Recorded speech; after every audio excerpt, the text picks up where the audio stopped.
Japan अपनी technology और railway में कितना आगे है ये तो आप सभी जानते हैं। उन्होंने दुनिया में सबसे पहले बुलेट ट्रेन बनाई और उनके ट्रैक्स भी बहुत अच्छे हैं। और सबसे अच्छी बात तो ये है कि हमें कभी भी जापान में ट्रेन एक्सीडेंट की न्यूज़ सुनने को नहीं मिलती। यही देखते हुए इंडियन रेलवे ने डिसाइड किया है कि वो अपने एक्सीडेंट इंक्वायरी प्रोसेस को अपग्रेड करेंगे। जापान रेलवे के इंडस्ट्री स्टैंडर्ड रीजन और इम्पैक्ट एनालिसिस टेक्निक, जिसे जापानीज लैंग्वेज में इशिकावा मेथड कहते हैं, ऐसे ही और डिवाइसेस का यूज करके इंडियन रेलवे ने अपनी इन्वेस्टिगेशन प्रोसेस को डेवलप करने का डिसीजन लिया है।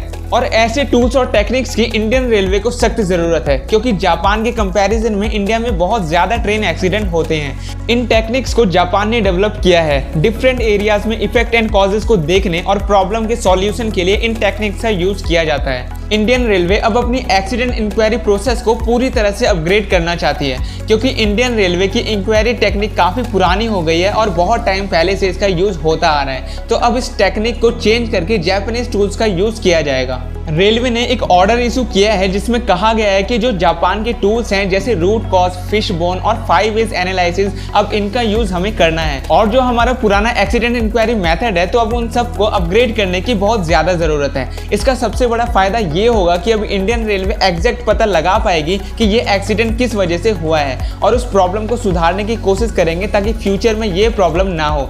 और ये जो जापान की टेक्निक है, इसका यूज करने के लिए हमें अपने ऑफिसर्स को ट्रेनिंग देनी पड़ेगी कि किस तरह से हम इस टूल्स को एफिशिएंटली यूज कर सकते हैं। अभी जो इंडिया में ट्रेन एक्सीडेंट होते हैं, उन एक्सीडेंट का रीजन फाइंड आउट करने और इंक्वायरी की जिम्मेदारी कमिश्नर ऑफ रेलवे सिक्योरिटी की होती है, जो कि एविएशन मिनिस्ट्री के अंडर आते हैं। तो जापान की इस टेक्निक और टूल्स का यूज करके हम ट्रेन एक्सीडेंट का सही और एग्जैक्ट रीजन का पता लगा सकते हैं और उस पर काम करके फ्यूचर में होने वाले उन एक्सीडेंट को भी रोक सकते हैं। फिलहाल इस वीडियो में सिर्फ इतना ही। ऐसे ही और इन्फॉर्मेटिव वीडियोस के लिए चैनल को सब्सक्राइब करें। मिलते हैं एक नई वीडियो के साथ।